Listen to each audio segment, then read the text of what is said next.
En este video tutorial os voy a hablar de la composición de movimientos. En este caso vamos a trabajar con la composición de dos traslaciones de vectores u y v y la composición de dos giros del mismo centro. Para poder entender bien esta explicación necesitáis saber cómo se trasladan, cómo se realizan traslaciones y cómo se realizan giros. En caso de no ser así, pues habría que repasar los videotutoriales donde hablo de ello. Por lo tanto, lo primero que vamos a hacer, aquí ya tenemos la figura que vamos a trasladar. Tenemos los dos vectores, el vector u y el vector v. El vector v corresponderá a la primera traslación y el vector v a la segunda. Os recuerdo que componer dos movimientos es coger el elemento que quiero mover, aplicarle el primer movimiento, que en este caso es la traslación de vector u, y después al elemento resultante aplicarle el segundo movimiento, que en este caso es la traslación de vector v. Aplico traslación de vector u y a la figura resultante le aplico la traslación de vector v. La composición de estos dos pues es la que lleva el primero en el último.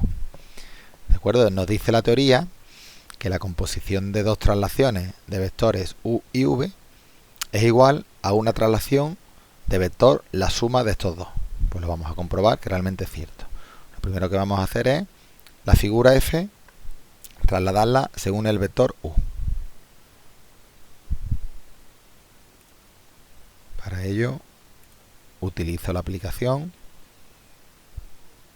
donde marco figura y marco vector y automáticamente me la ha trasladado.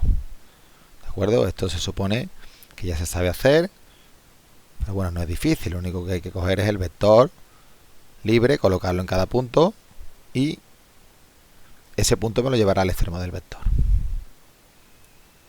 Ya hemos realizado la traslación de vector u y me ha llevado de esta figura t en esta figura t'. Ahora ya nos falta realizar la traslación de vector v. Esa traslación se la realizaremos a esta figura, nunca a la primera, si no, no sería una composición. Composición es primero una y el resultante la siguiente. Pues para ello vuelvo a usar la herramienta que nos traslada. ¿De acuerdo? Y esta figura se transformaría en esta. También podemos comprobar que realmente es poner el vector en el punto y nos lo lleva hacia su extremo. Colocamos aquí el vector v. Bueno, pues ahora vamos a ver que la figura que lleva la primera en la última, que realmente es la composición, pues tiene como vector de traslación la suma de u más v. ¿Cómo se sumaba el vector u con el vector v? Pues os recuerdo que para sumar un vector con otro teníamos que coger el primero, lo situábamos en el plano, y el segundo situábamos su origen en el extremo del otro.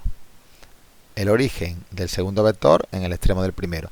Y ahora uníamos el principio con el final y este era el vector suma. En este caso me ha salido horizontal.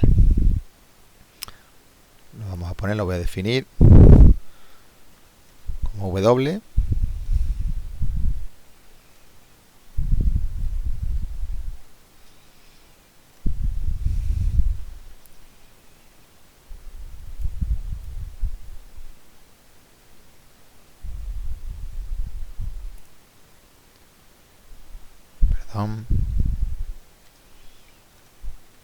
W tiene que ser en minúsculas.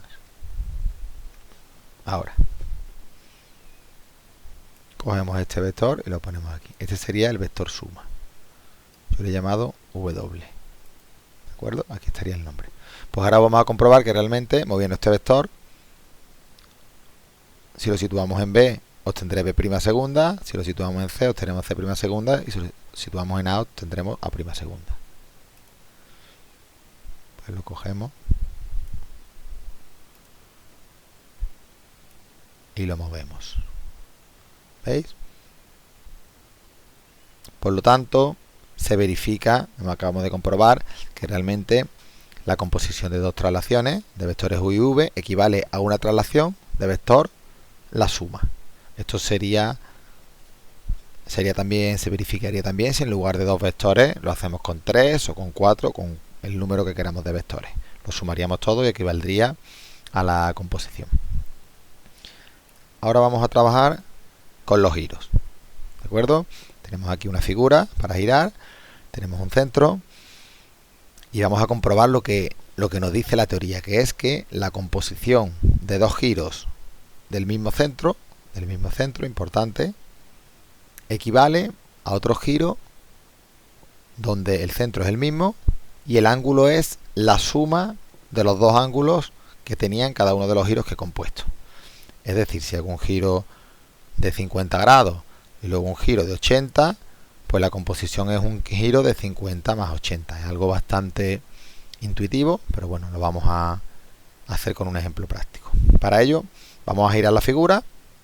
Se supone que ya se sabe girar, así que yo uso el programa, uso la función que me permite girar la figura directamente. ¿De acuerdo? Vamos a girar, por ejemplo, la primera composición.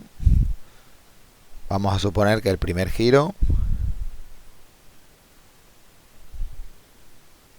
lo vamos a realizar de 50 grados. Y el segundo giro lo vamos a realizar de 90 grados. Recuerda así que la composición, según nos dice la teoría,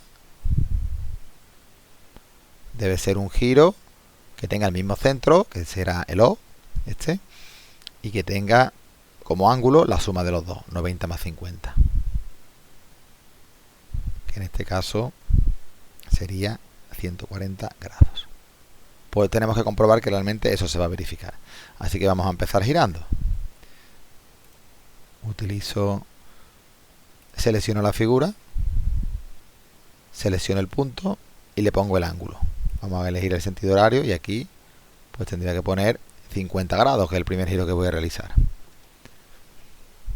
Y le doy a OK. ¿De acuerdo? Pues esta figura ya estaría girada en esta. Ahora, a esta segunda figura que hemos obtenido le vamos a realizar un giro de 90. Pues la marco el centro y ahora aquí ponemos 90 y elegimos el sentido horario y la giramos. Esta primera figura iría en esta con un giro de 50 grados y esta segunda figura iría en esta con un giro de 90. Pues lo que dice la teoría, que la composición de dos giros, primero uno y luego el otro, equivale a un giro de 140 grados. Pues lo que vamos a hacer nosotros es coger esta figura, girarla a 140 grados y ver si me da esta, que lógicamente me dará, caerá una encima de la otra. Así que marco la figura, marco el centro, selecciono el sentido horario y le marco los 140 grados. Y le doy a aceptar. Y vemos que efectivamente esta figura ya se ha puesto con un tono marrón un poquito más oscuro porque está doble. Vemos que cuando una zona está con dos figuras una encima de otra se pone un tono más oscuro. Eso significa que esta figura ha vuelto a caer sobre esta, por lo tanto demostramos que la composición de dos giros del mismo centro equivale a un giro con ángulo, la suma de los ángulos de cada uno de los giros que hemos compuesto.